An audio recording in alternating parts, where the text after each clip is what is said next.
cette sanctification, cette suite de Jésus, elle se fait par le don de soi total et renouvelé au quotidien.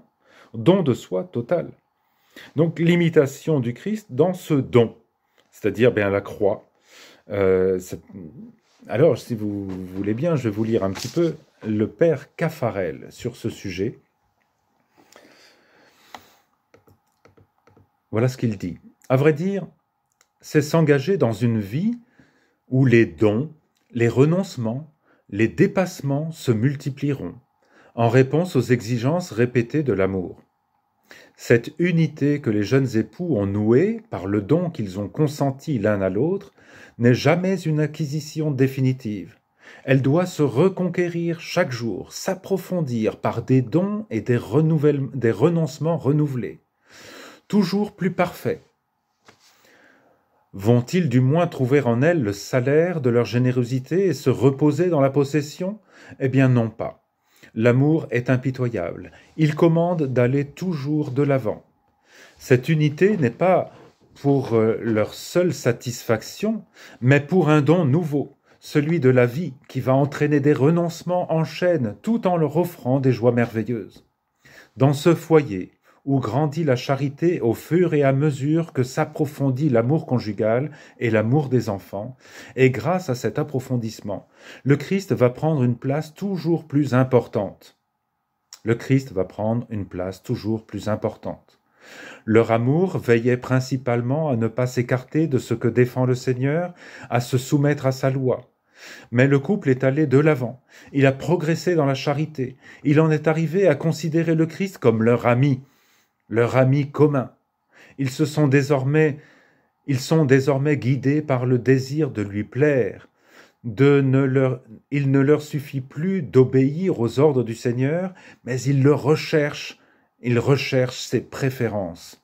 Ils s'efforcent de le suivre, de l'imiter, de coopérer à sa mission. Pour lui, souvent et avec élan, ils renoncent à ce qui leur plairait. Leur amour progresse encore. Le Christ devient l'ami préféré. Il passe toujours en premier, non seulement avant les appels des autres amis, mais avant les aspirations même les plus légitimes du couple. Le Christ premier servi, en tout et toujours, telle est la loi de ce foyer.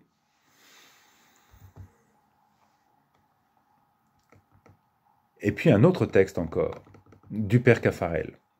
Vous le trouverez dans l'Anneau d'or, numéro 12.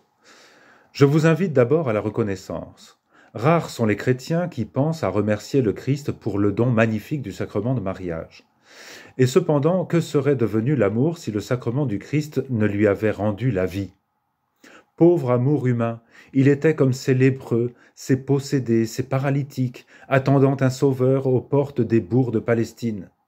Le sauveur a passé, il a relevé l'amour. Il l'a guéri en le bénissant. Il l'a délivré de la terrible loi de pesanteur qui l'entraînait vers la terre et aussi de cette désespérante loi du vieillissement et d'usure. Désormais, l'amour est habité par la grâce, une grâce laborieuse, infatigable, qui le soulève, qui renouvelle quotidiennement sa jeunesse et utilise avec un art suprême les joies et les peines, les efforts et les fautes elles-mêmes pour en parfaire et consolider l'union des époux. Le Christ a sauvé l'amour et le sauve chaque jour. Il le sauve gratuitement, mais il ne le sauve pas malgré lui ni sans lui. Il lui demande, comme aux malades de l'Évangile, la bonne volonté et la foi. Crois-tu? Il sera fait à la mesure de ta foi. Il suffit de regarder autour de nous pour voir le sort de ces unions présomptueuses qui prétendent se passer du Sauveur.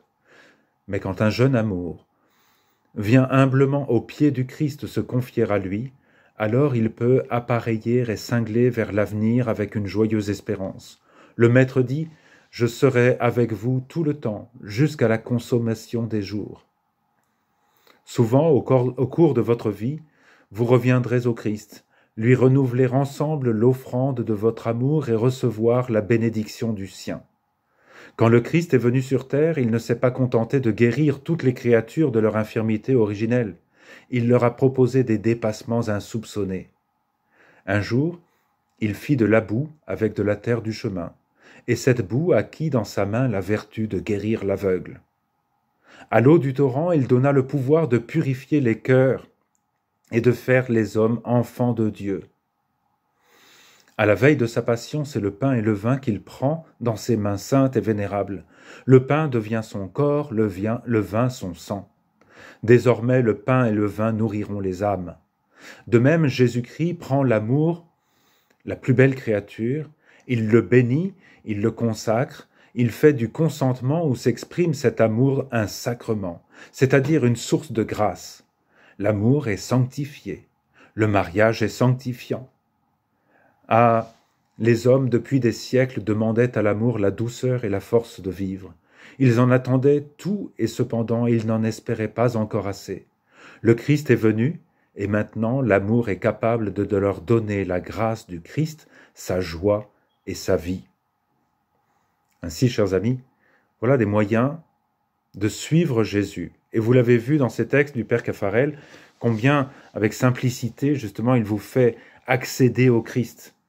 Accéder au Christ comme les malades sur les routes d'Israël, et voir comment le Christ accomplit en nous ce salut, accomplit en nous bien plus que nous ne pouvons espérer, si nous avons cette rencontre personnelle, si nous le suivons sur les chemins de Palestine, si nous le suivons dans sa sainte Église, si nous accueillons ses sacrements, et donc si nous accueillons sa croix, sa résurrection et son ascension, car son ascension fait partie du mystère de la rédemption, puisqu'il nous nous donne là la possibilité d'entrer avec lui dans le royaume des cieux.